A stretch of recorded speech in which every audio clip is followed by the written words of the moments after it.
Hello everyone, we are back at it again with one more grammar clinic. So this is actually grammar clinic number 13.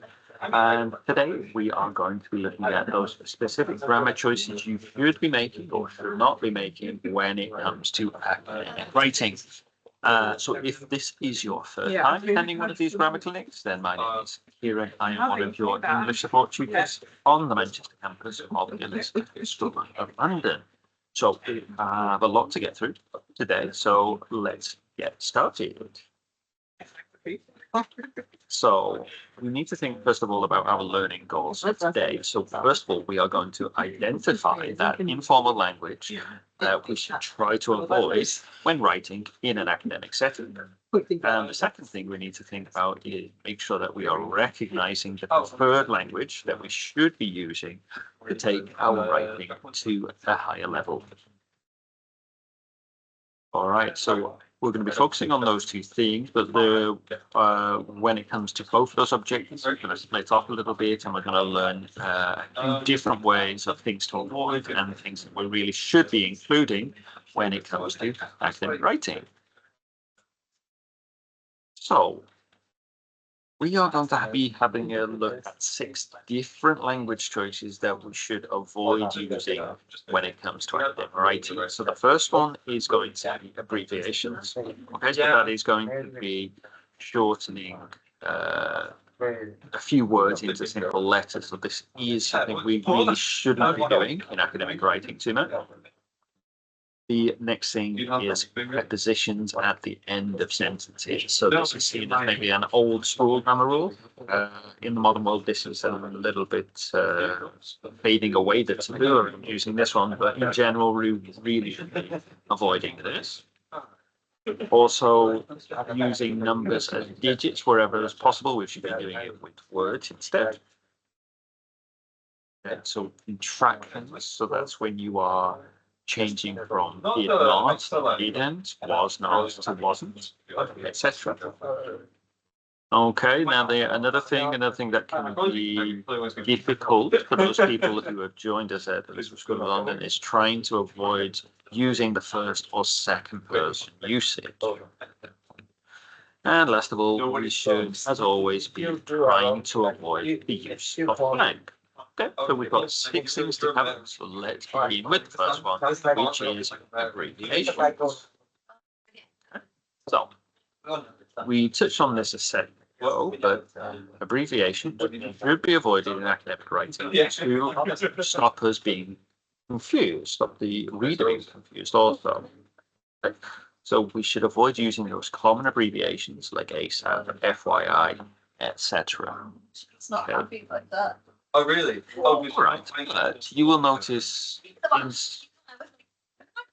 in some situations, especially commonly used ones, like we can see here of the United Nations as the UN, it is actually perfectly acceptable to use these ones going forward. Okay, so we can see the example here. So if it is an acceptable one, you first define what the abbreviation means. So United Nations from UN, and then with all of the other mentions of it in the essay or in the paragraph, etc., you can use the abbreviation, but you really should be explaining it first. So like you can see in the example, the National Football League, or NFL, is a multi-billion-dollar company. Many football players want to work for the NFL as soon as possible. So this is okay because you have defined it early on, and then you have used the abbreviation. So that people have already got the definition, so every other time that they see it, they will understand what it means. All right, so we've got other ones. So other widely recognized abbreviations like NASA or PhD or DNA do not require the definition because the people who are reading this will already know the meaning of it.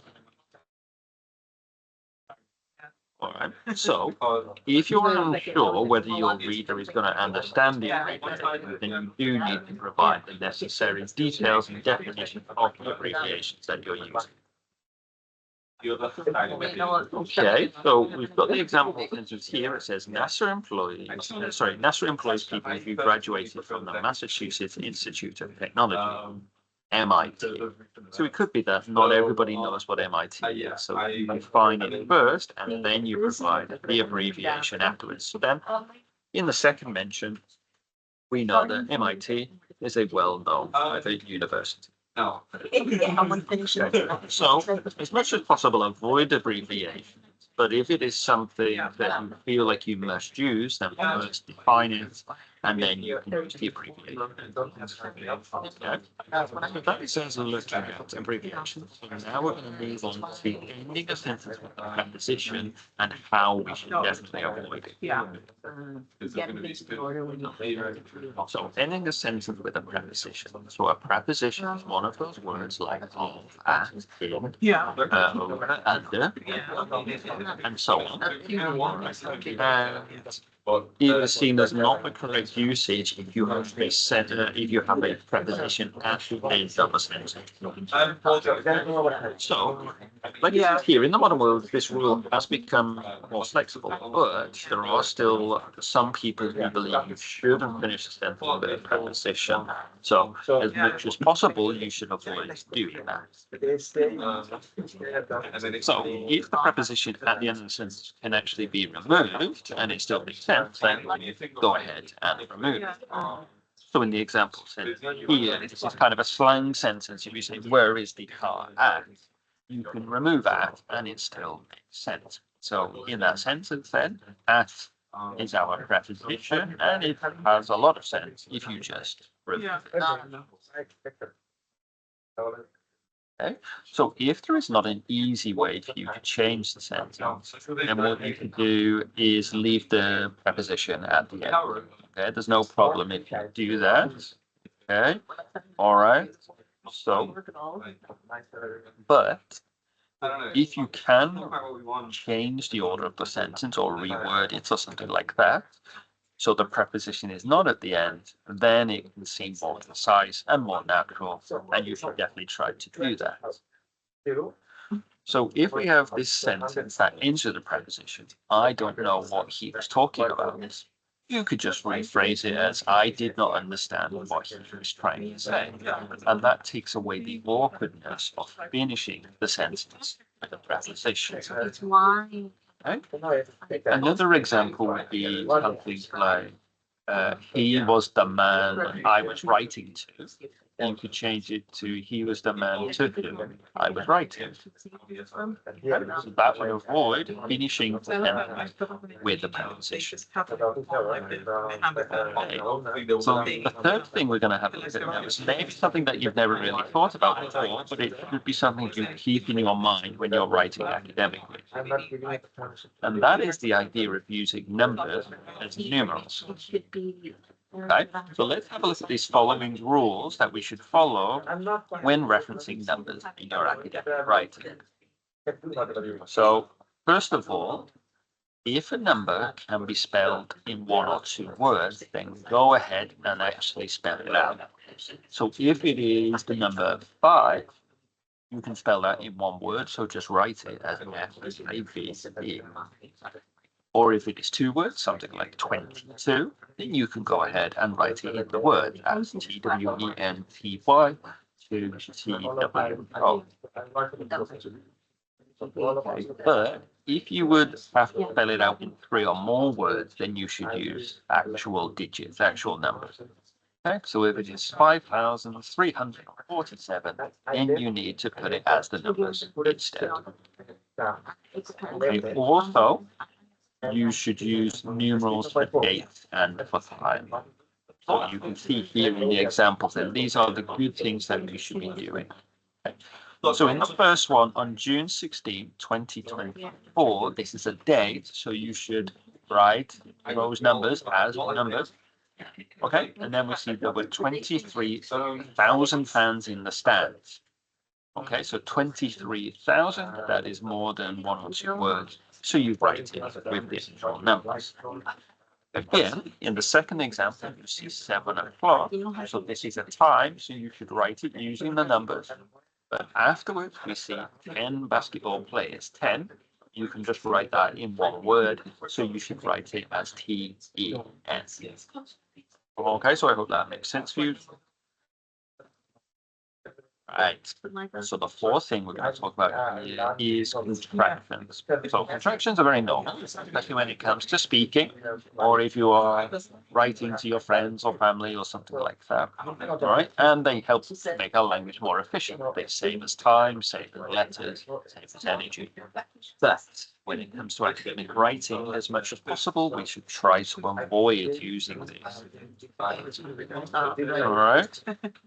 If you can avoid using them, then do. But if it is in a quote from somebody else, then you should actually use the contracted form to make sure that you are following the original idea that the person is giving.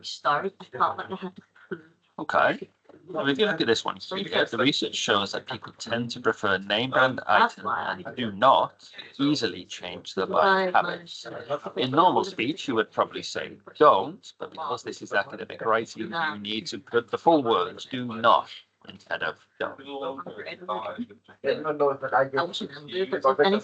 Right. One other thing for us to think about here is the use of the first person. Okay, so first person is when you use something like I, me, my, etc. Now, the use of first person is acceptable in your personal reflections or narrative writing. So make sure you check the assignment brief before you start using it. But if most of the time, the majority of the time, you are not allowed to use first person when it comes to academic writing. Okay, so in research papers, the use of first person should be minimized. Instead, you should be trying to focus on the evidence and the arguments without including yourself in it. So you see the example here in first person, which is I conducted a survey to determine the result, whereas it would be preferred for you to say the survey was conducted to determine the results. So it's gone from first person here to a more academic here. One way that we can actually avoid using the first person is to use the passive voice. So instead of saying I conducted a survey, you would say a survey was conducted. Right? We have had a look at active and passive voice before. So if you go to the YouTube channel, you will see the videos there related to active and passive voice and how you can use them in your academic writing. So if you are unsure about this, pause the video now, go and view the other video, and then you can come back. Okay, so that was talking about the first person usage. But let's look at something connected to this, which is second person. So second person is when you use the pronouns you or your, yours, and so on. What is it going to be? And again, for this, you should try to avoid using the second person because it implies that you, the reader, are involved in the situation. And this is inappropriate for academic writing, and it makes it seem vague. So, as much as possible, we should try to use something different instead of using the second person.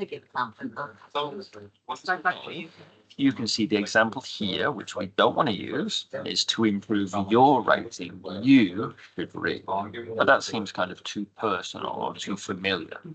So the preferred option would be for you to say to improve one's writing. It is beneficial to read. So here, the use of the pronoun one instead of the pronoun your and you, this is much more perfect. Okay, now we're going to have a look at the last of the things we should avoid now, and then we'll move on to the things we should try to include. Okay, so the last thing we have here is the use of slang and informal word choice. So slang is that language that we use in everyday speech, but when it comes to academic writing, we shouldn't be using it. Because slang is not always understood by everybody in society, and it has an expiration date, it goes out of fashion, into fashion, etc. It can be quite difficult to keep up to date with it, so that is why we should avoid using it. Okay, so make sure that you're replacing any slang with precise, clear language that clearly communicates the meaning of your sentence. Okay, so here we've got the example with slang, which is the presentation was a flop. So we can all understand now that a flop means a failure or something that was not very successful. But 20 years ago, maybe people wouldn't have understood this. Maybe 20 years into the future, nobody will understand what this means. So it's best just to use clear, precise language like the presentation was unsuccessful. Can't go wrong if you use this type of language. Sure, I love it. So, But then by making these stronger language choices, you can elevate your writing to better suit an academic or professional setting. So, those are the things that we should be avoiding, and now these are the things that we could think about including as well. So, these are maybe things you've not thought about before, or maybe you're not sure about. So one of them would be beginning a sentence with a gerund. So a gerund is the ing form of a verb. So this can be seen as something more sophisticated and more suited to academic writing. Another thing could be sentences beginning with a participle phrase. So this is very similar to the first one, and we will come to the meaning of this one a little bit later on. But let's begin with the first one here, sentences beginning with a gerund. So, a gerund is a verb that functions as a noun. Okay, so this is when you use the ing form. Okay, so this would be a good example would be something like smoking is bad for you. So that is exchanging the meaning of smoking as a verb and therefore making it more into a noun by making it the subject of the sentence. Okay, so like we just mentioned then, it is beginning your statement about an activity using the ing form. Okay, so the way that we make this is by using ing and then a statement about that activity. Okay, so like I said, smoking is bad for you, but can you think of another examples for this? All right, so take a couple of seconds to think about it, and then we will see some other examples beginning with a gerund.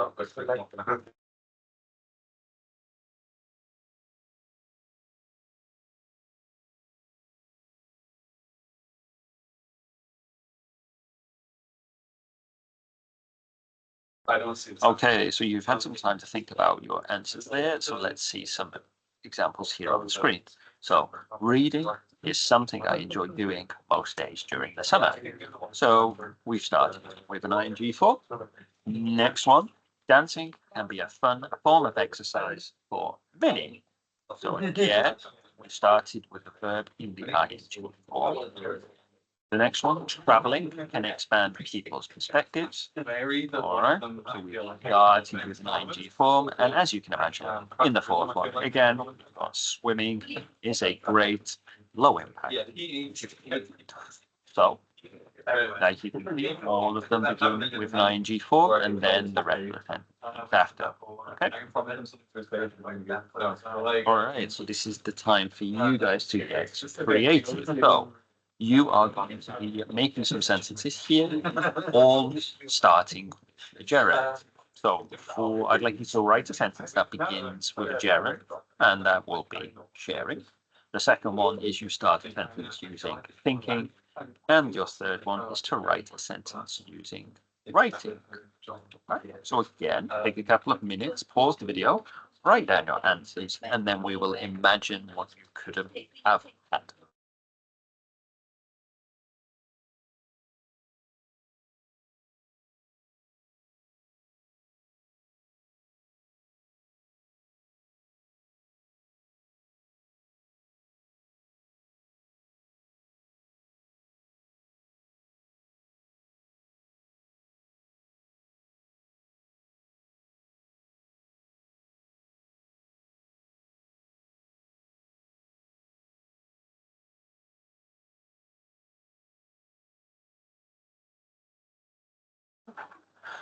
All right.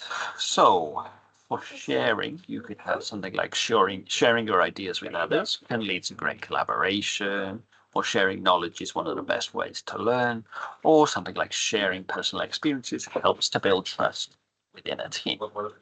So if you've had something like that, that's great.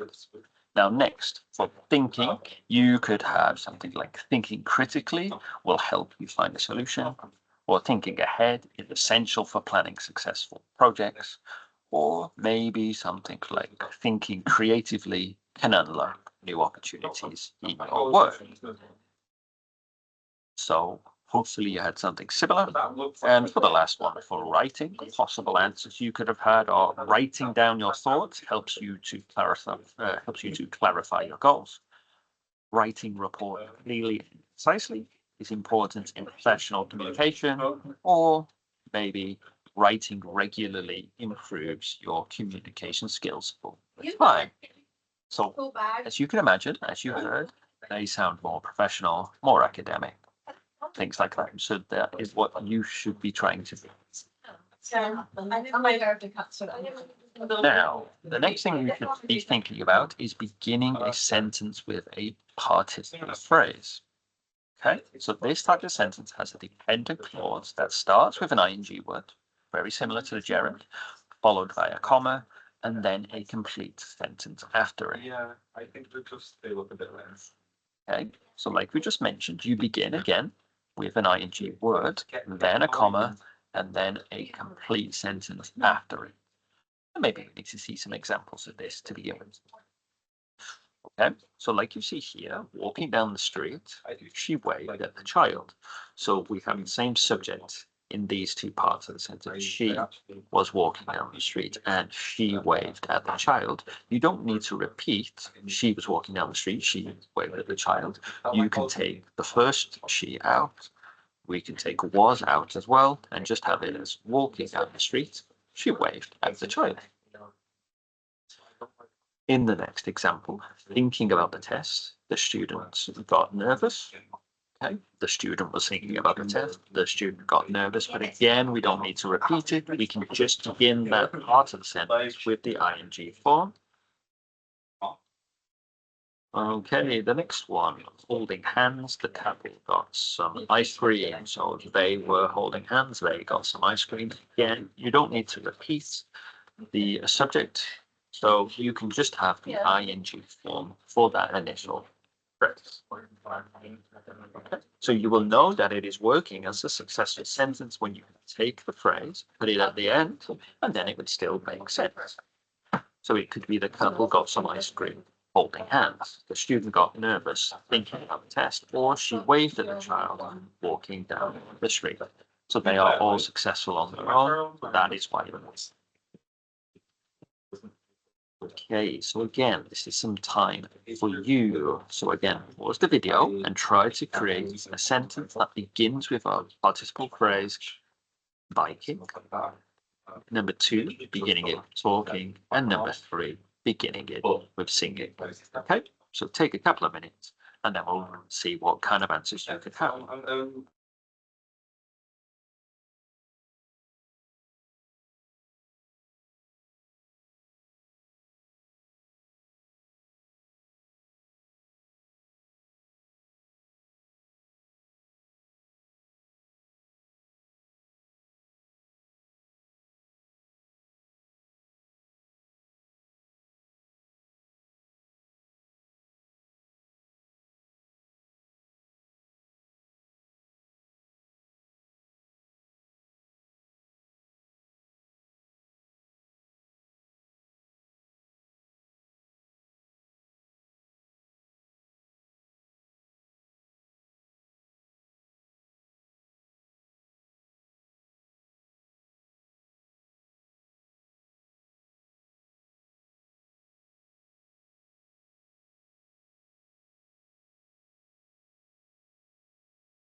Okay, so it's a little bit of time there to create some sentences that begin with participle phrases.